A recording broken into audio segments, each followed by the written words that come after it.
waiting for things to connect. Come on, connect.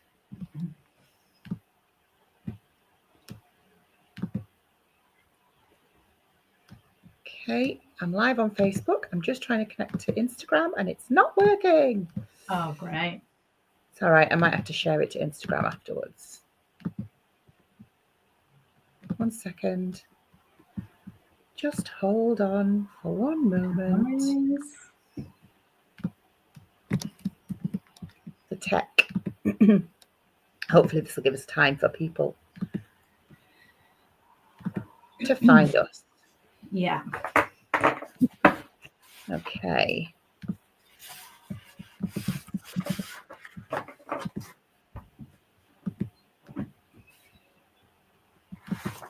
No, it's not going to work. It's not going to work on Instagram. I apologize.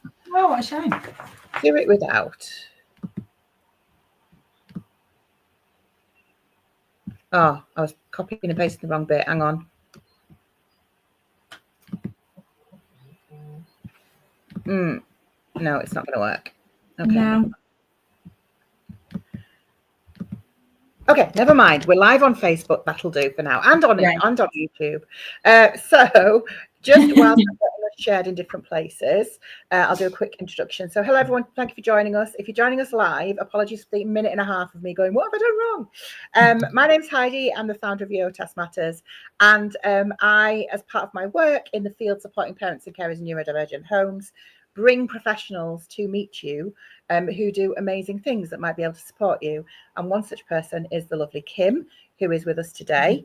I'm mentoring Kim and a couple of dozen other people for the next 12 months. And Kim's here to talk a little bit about the work that she does and how she might be able to support you and your families. So I'm not going to gabble at the minute. I'm going to let you do a little bit of an introduction, Kim, while I share this in the relevant places. So tell us a little bit about yourself and what you do and how you ended up talking to me today. Yeah.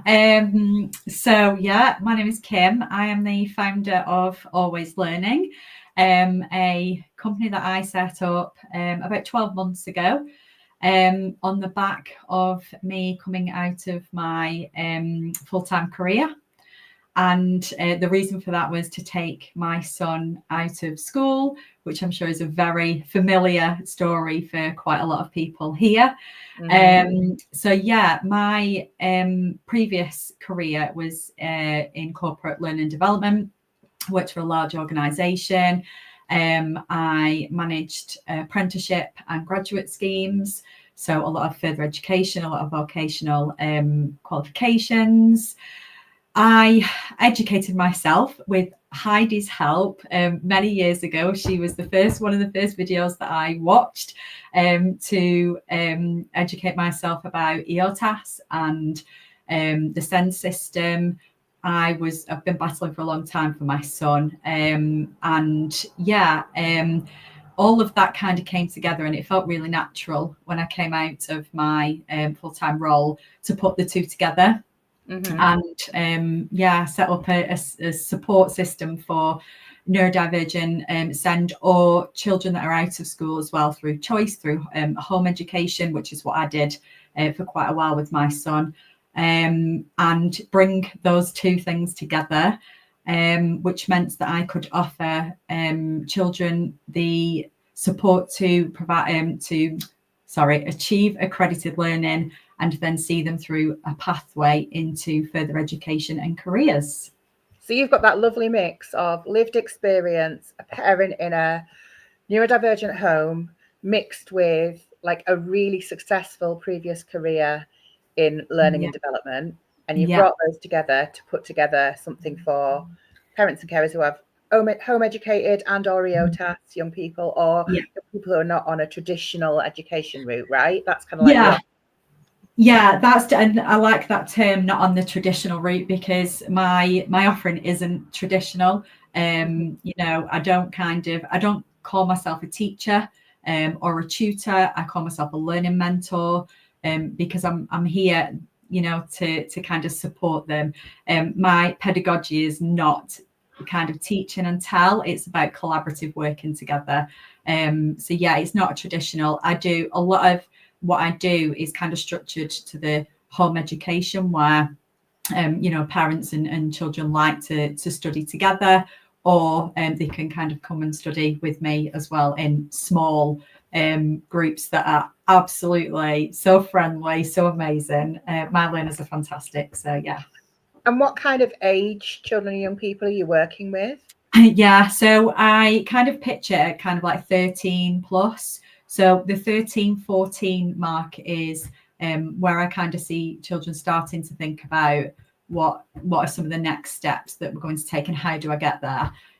So kind of that age, but your learner might not be that age. They may be 16, 17, and that is also fine. So I have quite a big age range at the moment. So kind of like that stage rather than age thing. Definitely, yeah. And the work that you do currently, because we're going to talk about the things that you're developing, but the work that you do currently is sort of small group work online. Is that how it works? Yeah, it's all online at the moment. Yeah. And what kind of things are you doing with your learners? Like, what's the things that regularly come up? Yeah, so I'm doing quite a few different things at the moment. So I have if you have a look on my website, I've got something which is called Learning for Life Pathway. And I kind of have some 13, 14-year-olds that are learning some life skills with me. So we've just finished a 12-week personal finance course. I knew that. The things that I've learned as well, Heidi, honestly, amazing. And we're just going to embark on a citizenship course, which is really interesting already. So I've put the material together for that, and I'm already learning loads, which is great.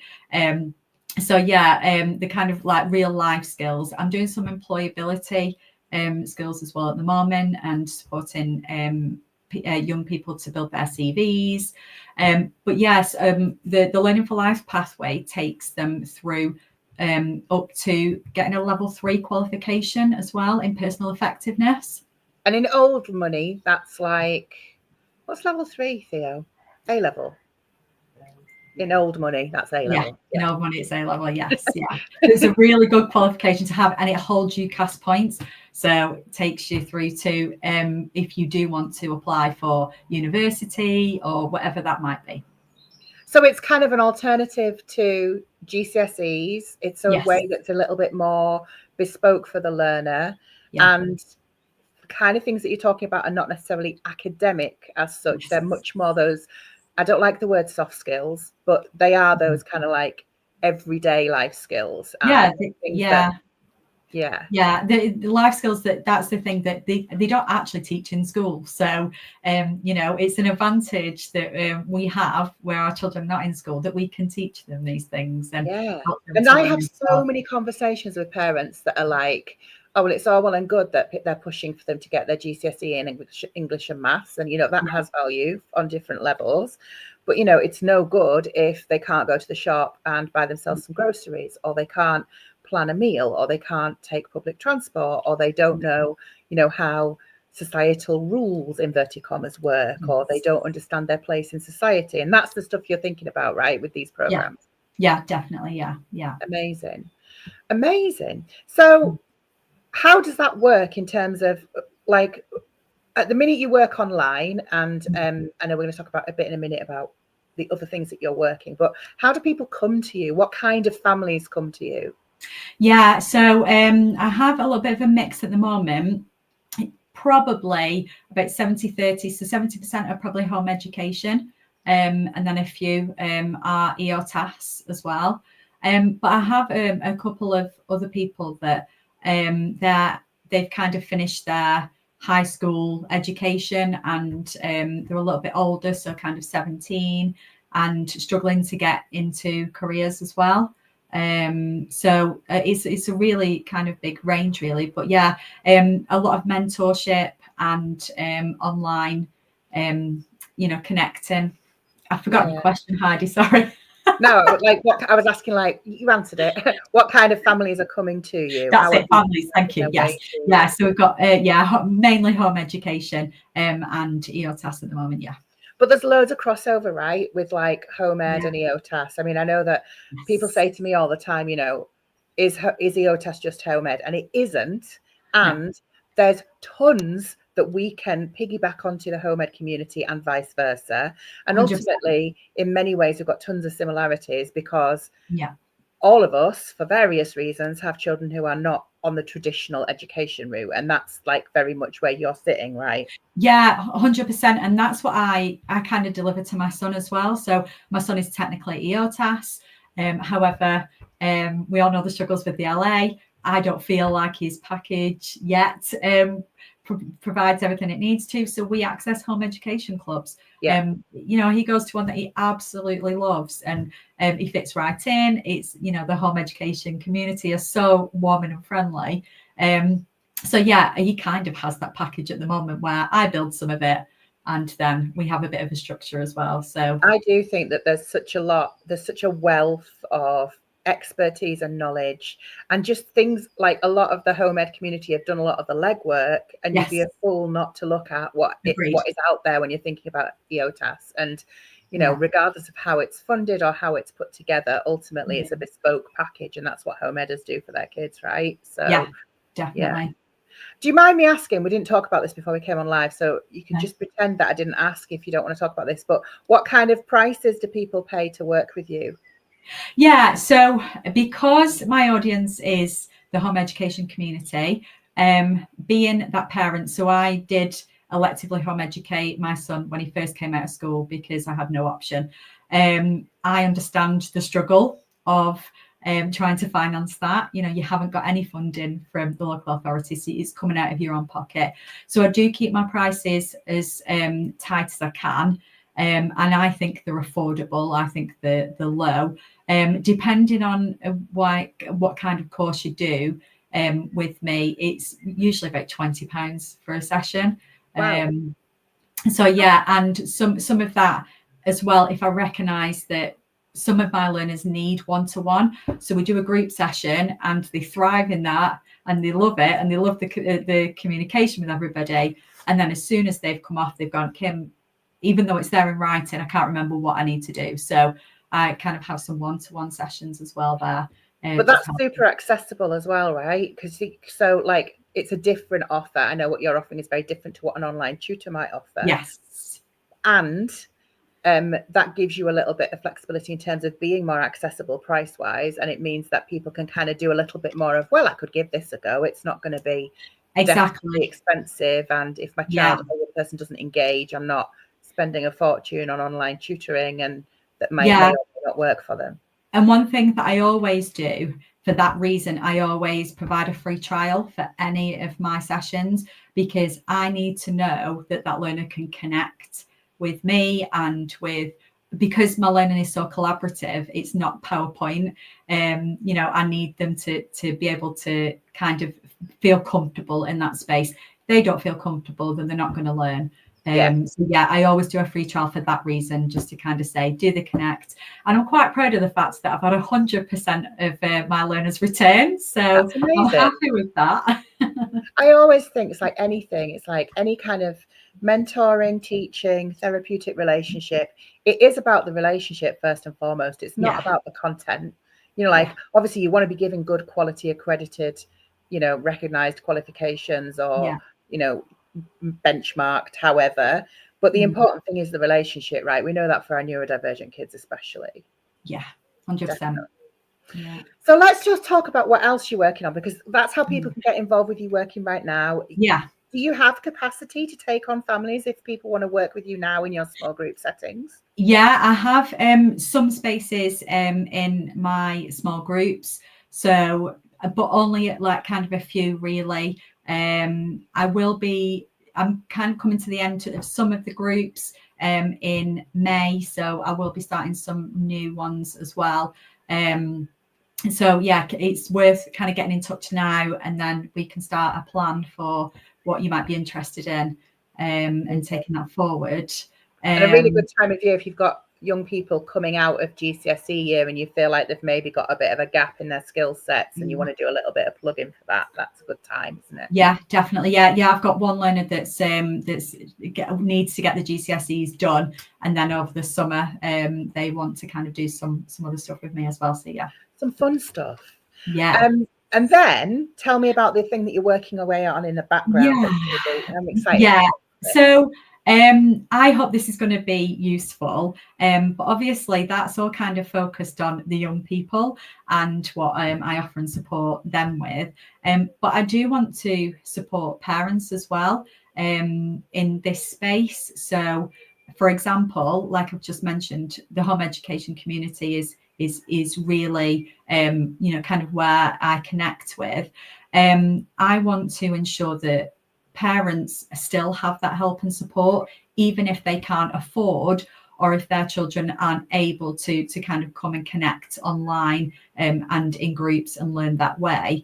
What I kind of want to do is help the parents to do that as well themselves. So kind of like a guide really to say, if you're in this position where your child hasn't got any accredited learning and they're wanting to look at a career or to move into further education, how can I help you with that? What could we do? Love that. I'm excited for that. So what's your kind of like ideal outcomes for a learner that comes to you? Like, I know you'll have had some success stories. What does that look like? How do you define what that looks like? Yeah, so for me, I kind of do some milestones. So one, that they, first of all, that they get love and enjoyment out of what they learn and they find it useful. This is the thing that I love when my learners come back to me. I have one in particular and he's come back to me and he says, I'm constantly using the personal finance information that we've learned. I'm telling my friends about it. That for me is complete success, that they're enjoying the learning. Then that they can find success in building a really good CV and achieving some like work experience and building those employability skills and finding the use in that. It's just success, isn't it? That how amazing is it that a learner could go from one place to kind of experiencing work and having a really good CV behind them. And then obviously the third milestone is that they get a job or their chosen career, whatever it might be, further education, apprenticeship, take over the world. And that's it. It's the start. I love that. So I'm interested in the personal finance. I personally am interested in the personal finance one, but I'm just interested in the ones that you've got running at the moment. So the personal finance one you've just run and the citizenship one. How long do they run over? And while you're doing that, I'm going to put your email address up again so that people can get in touch with you if they're interested in those. Okay. So they are 12 weeks.